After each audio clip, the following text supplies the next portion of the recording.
محفل عروسی برادر موجی وارث در کشور امریکا، رقص و پایکوبی.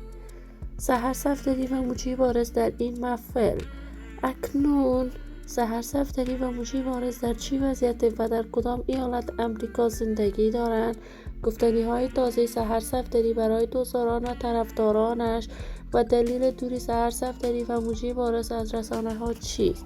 من در این ویدیو پیرامون حقایق همین ماجرا خواهم پرداخت. پس در ادامه با کانال دنیا اینفو باشید.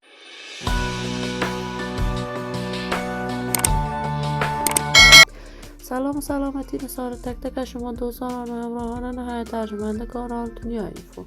شما رو خوش آمدید میگم به یکی دیگر از ویدیوهای جذاب و دیدنی این کانال.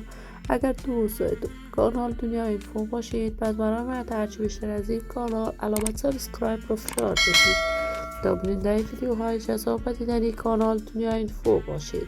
سحر صفدری مجری مفق چیره شناخته شده یکی از محبوب ترین مجریان مفق و با استعداد در رسانه‌های افغانستان است. سحر صفدری آغاز کارهای رسانه‌ایش از برنامه‌های پرطرفدار تلویزیون جهانی خورشید بود.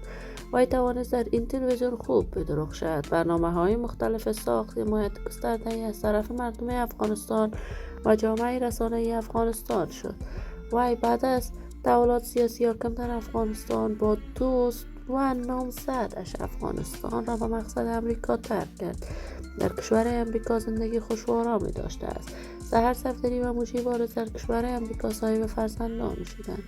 این دو برای چینل های مختلف در امریکا کار میکردند، اما تازه مدت طولانی است که سحر صفدری و موجی وارث کاملا از پرده رسانه ها به دور هستند و دیگر برنامه رسانه‌ای نداشتند. اما تازه تصاویر سحر صفدری در صفحات مجازی با آرایش غلیظی به نشر میرسد که وی در محفل عروسی ایورش در کشور امریکا اشتراک کرده است و رقص پایکوبی با موجی وارث داشته است.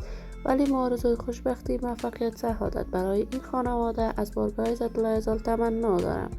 عزیزان و همراهان ارجمند کانال دنیا اینفو، شما هم نظریاتتان را در بخش کامنت با من شریک بسازید. اگر دوست کانال دنیا اینفو باشید، پس برای من هرچی بیشتر از این کانال علامت سابسکرایب را فشار دهید تا ویدیوهای دیگر کانال دنیا اینفو را از دست ندهید. تا درودی دیگر، شما خوبان را به الله منان امانت گذاشته. موفق و کامیاب باشید.